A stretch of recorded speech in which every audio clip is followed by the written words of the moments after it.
Tadalafila. É um medicamento que serve para alguma coisa e que está sendo usado para outra, linkada a sexo. Serve originalmente para outra coisa? Agora nós vamos entender exatamente para que serve a Tadalafila, digamos assim, como ela é conhecida, né? Ela cresceu a venda 20 vezes em 10 anos, bateu um recorde. E é um remédio contra disfunção erétil. Então tu tem que ter disfunção erétil para usá-lo. E gente que não tem disfunção erétil está usando ele, certo? A gente teve uma notícia muito triste de uma pessoa que morreu com o uso de Tadalafila aqui no estado do Rio Grande do Sul. Não sabemos ainda se é por conta do uso da Tadalafila, tá? Mas os exames ainda vão testar, ou pelo menos e apontar a causa da morte. Mas ela morreu, esse homem de 57 anos, se não me engano. 57. E foi encontrado com ele uma cartela de Tadalafila, né? Não sabemos se é por isso. Ele teve um mal súbito, né? Exatamente. Depois de praticar o ato sexual, acho que foi em Santa Cruz do Sul, Potter? Santa Cruz. Foi em Santa Cruz. O presidente da Sociedade Brasileira de Urologia, Luiz Otávio Torres, está na linha com a gente para tirar todas as dúvidas sobre isso. Presidente, muito obrigado pelo carinho de nos atender aqui. Vamos tentar, né, fazer uma entrevista bem clara sobre os perigos e vantagens, né, deste produto. Tudo bem? Bom dia. Tudo bem, bom dia a todos. É um prazer, uma honra estar aqui com vocês. Realmente isso tá bombando aí nas mídias. Então, assim, bom, vocês querem começar por onde? Para que serve a Tadalafila? O que ela é? Enfim, é o nome de uma marca, é o nome do produto? Enfim. Ela era para isso, né? Acho que o Potter botou uma coisa ali que eu fiquei pensando, ela não era para isso e hoje é usada para isso. Vamos botar todo mundo na primeira página. A Tadalafila é o nome da droga. Tá. O remédio original que foi lançado em 2003 é o Cialis. É o nome comercial. Como você tinha o Viagra, que é sildenafila, você tem o Cialis, que é a Tadalafila. Então foi lançado em 2005, ambos com a primeira indicação como para disfunção erétil, para homens com problema de ereção. Tá? Então foi amplamente utilizada, está sendo amplamente utilizada, e aí a Tadalafila e a sildenafila depois tiveram uma indicação, também foram aprovadas pela Anvisa para melhorar a função miccional. Para aquelas pessoas que têm sintomas urinários, não tem nada a ver com diminuir próstata ou coisa assim, não. É para melhorar o sintoma miccional, quando o homem tem dificuldade para urinar, um jato muito fraco, então ele tem essa indicação. E uma terceira indicação, que é em casos mais difíceis e mais graves, que é o uso de altas doses para aquelas pessoas que têm hipertensão pulmonar, tá? Então essas drogas podem ser utilizadas, mas o mais comum, sem sombra de dúvida, é para disfunção erétil. Então essas são as 3 indicações que são aprovadas pela Anvisa. Para a questão sexual, para a questão miccional e para essa hipertensão pulmonar. Isso. O senhor acho que está explicando bem, até para a gente ter uma ideia, uma clareza sobre indicação médica, né? Não é simplesmente... Isso. E aí eu queria já dar esse passo de o quão grave é ou não quando a gente opta por usar sem uma indicação, ou não, tudo ok. O Viagra, que seja o Viagra, né, a sildenafila, ou seja o Cialis, a Tadalafila. Pode usar, assim, pela sua intuição? Então, na realidade, é óbvio que todo medicamento deveria ser utilizado após prescrição médica, após uma avaliação e indicação médica. O que passa no Brasil, o que acontece no Brasil, é que esses remédios não precisam de receita médica. Então é só chegar na farmácia e comprar. Então acaba que a gente perde o controle dessa utilização. Tá? Mas o que a gente aconselha, é claro, se o homem tem um problema de ereção, ele vai procurar um urologista para ver a causa, se está indicado, se é psicológico, se faz um tratamento sexológico, enfim, existe uma gama de opções aí, e a Tadalafila e a sildenafila, em termos de medicamentos orais para disfunção erétil, são a primeira opção. Eu perguntei da gravidade, doutor, porque vou falar na condição de leigo, então se eu estiver falando alguma coisa errada, por favor, o senhor tenha o dever e não se sinta mal de corrigir. Claro, porque, por exemplo, o brasileiro tem esse hábito mesmo de ir na farmácia e se automedicar, né? Mas se eu usar um Tilenol, claro, tem risco, mas se eu usar um Tilenol, não é tão grave, ou não pode... Mas se eu usar uma outra medicação, e aí eu perguntei pro senhor, é a mesma coisa, entre aspas, que usar um Tilenol sem recomendação ou não? Por ele ter outras implicações, é um pouco mais grave usar sem ter um acompanhamento médico? Na realidade, assim, a contraindicação formal, aí nós estamos falando em doses regulares, tá? Não estamos falando em altas doses, não. Tá. Então, a única contraindicação desses medicamentos é o uso concomitante com medicamentos à base de nitratos. Então, os dois medicamentos juntos podem abaixar muito a pressão. O que acontece? A população não sabe disso. Então, se ele está tomando esse remédio e vai se automedicar, ele está correndo um risco de ter uma queda de pressão acentuada se estiver usando os dois medicamentos em conjunto. Entendi. E, presidente, agora acho que vamos para um exemplo prático, assim. O rapaz não toma medicamentos com base de nitrato, e eu vou citar esse exemplo porque ele é muito comum, né? E vai conhecer uma garota pela primeira vez e acredita que possa terminar em sexo o encontro deles. Aí ele toma Tadalafila, que é para se sentir mais seguro, porque ele acha que vai desempenhar melhor, porque, enfim, por esses motivos especialmente. Ele está errado? É ruim fazer isso ou eventualmente pode fazer isso? Então, esses medicamentos usados na dose correta, o risco de ter alguma coisa grave é pequeno. Tá?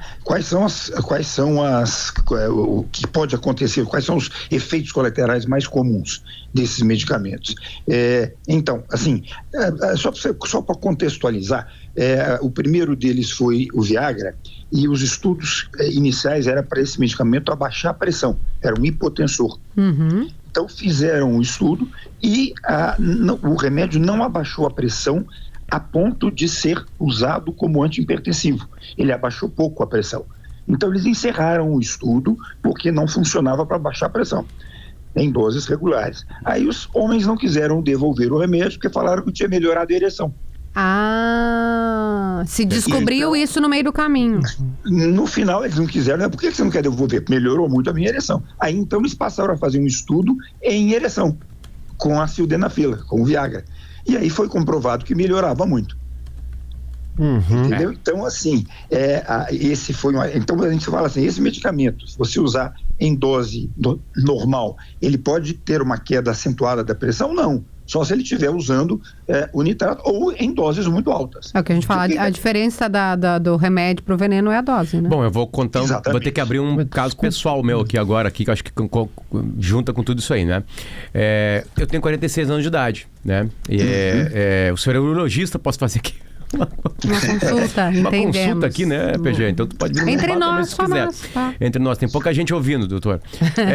E aí eu comecei a ter problema mictório. Que ele falou, né? Diminuiu bastante, aumentou a frequência muitas vezes, e aí e aí sai pouquinho. Aí eu fui com um doutor lá, o grande doutor Giorgio, e o doutor Giorgio falou assim, olha, a gente tá estudando, isso é normal, né? A próstata, ela nunca para de crescer, enfim, não tem nenhum problema, fizemos vários exames, mas é chato realmente, né? Porque a sensação que eu tenho é que nunca eu fiz todo o xixi possível. Aí ele me deu um remédio. Deu um remédio, que acho que eu não vou falar o nome do remédio porque faz de conta, parece que eu tô fazendo eu tô abrindo para as pessoas. Mas o senhor deve saber qual é. Ele falou assim, ó, tu vai cortar essa pílula ao meio, vai tomar ela ao dormir, vai ser a última coisa do dia, e cuidado de madrugada, se for levantar, porque ele dá uma baixada na pressão. Ele dá uma baixada, pode ficar mais, né, tipo assim, então se for levantar de madrugada, vai devagarinho, blá blá blá. O senhor chegou a falar agora aí sobre baixar a pressão, mas tá tudo certinho, e era para uma outra coisa. Ele tem outros efeitos colaterais também, que não vale falar aqui, mas melhorou a minha noite, porque eu tava acordando muitas vezes para fazer xixi. E aí agora acabou, tá resolvido esse problema. Esse remédio, que o senhor deve imaginar qual é, ele não serve para ereção, não serve para nada. Porque a gente vai pegar o caso Ozempic, por exemplo, que era para diabéticos, né? E hoje está diminuindo, né, a gordura dos seres humanos.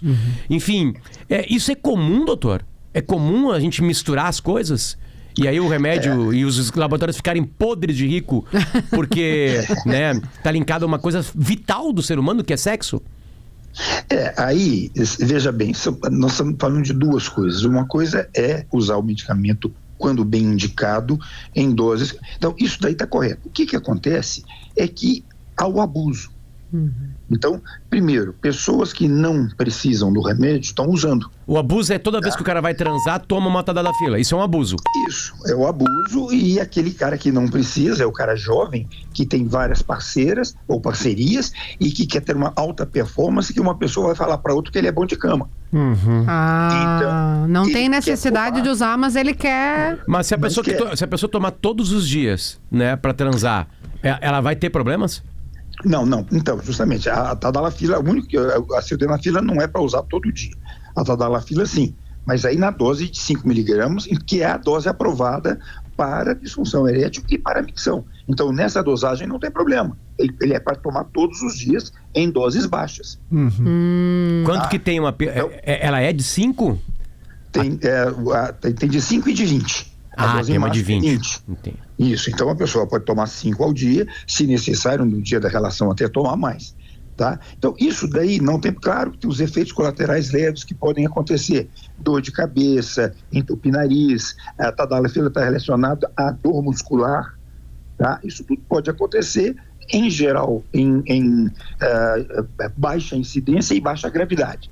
Mas eu já tive paciente que tomou a tadalafila diária e que parou porque não conseguia andar, tá com dor muscular intensa. Então aí cada um é cada um.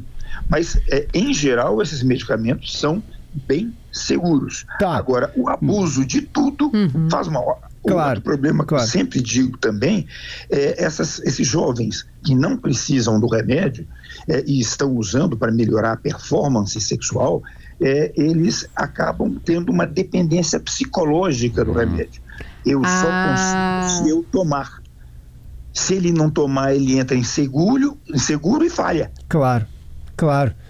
Então, presidente, e aí eu acho que eu já fiz essa pergunta de certa forma, mas eu vou refazê-la, acho que de maneira mais objetiva.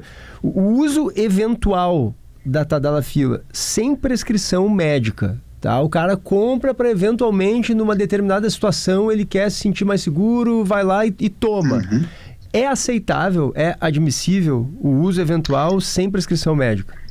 Então, isso é o que acontece em 90% dos casos no Brasil. Exatamente. Tá, é claro que eu, do ponto de vista médico, eu tenho que dizer não, tem que fazer uma coisa, passar por uma avaliação médica antes. Mas isso é diferente da realidade do nosso país, já que não precisa de receita. Então, assim, é o que a grande maioria das pessoas que faz uso desses medicamentos não vai ao médico perguntar se pode.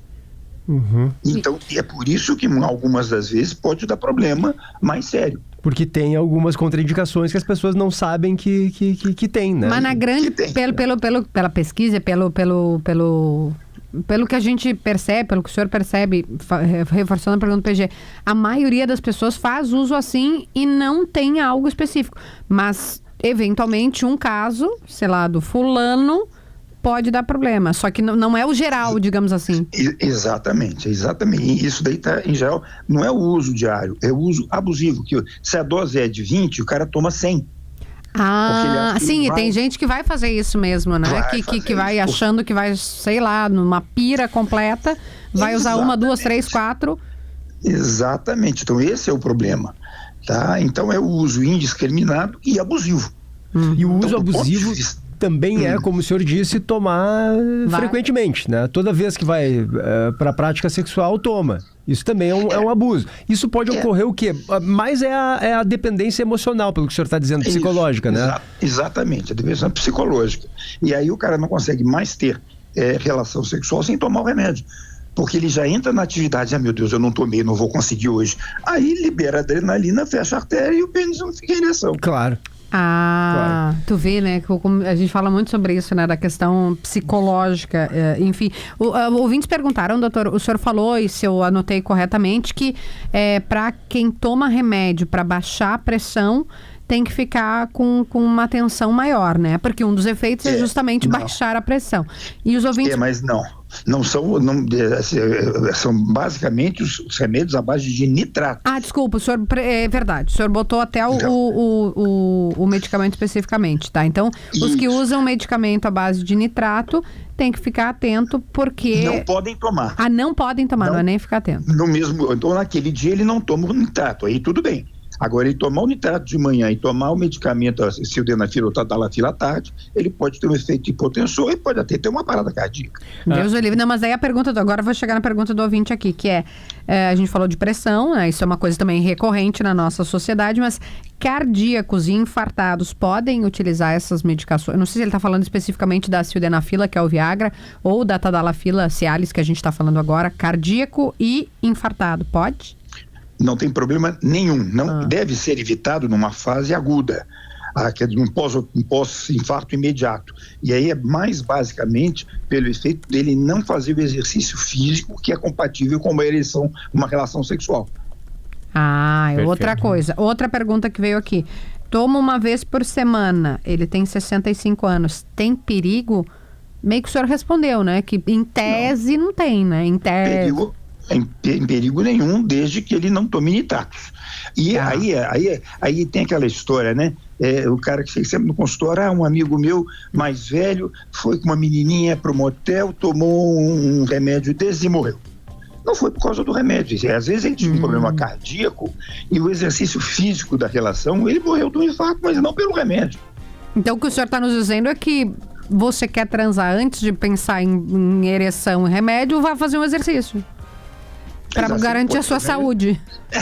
Se ele pode fazer exercício, ele pode tomar, porque a relação sexual é um exercício físico. Então, para muitos homens, isso sobrecarrega e ele tem um infarto. Agora, não é o remédio. Não é o remédio. Esses remédios podem ser usados em conjunto com antihipertensivos.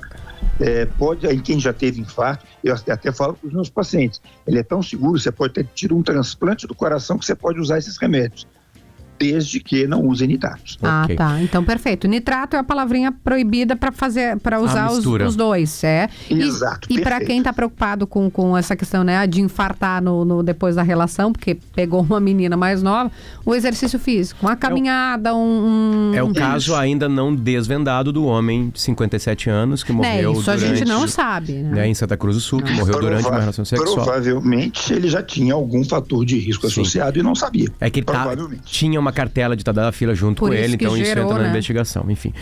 Dr. Luiz Otávio Torres, presidente da Sociedade Brasileira de Urologia, muito obrigado pelo seu tempo com a gente aqui. Esclarecedora entrevista. Tenho um minutinho só para falar uma coisa que está Por favor. Que é o uso da tadalafila para massa muscular.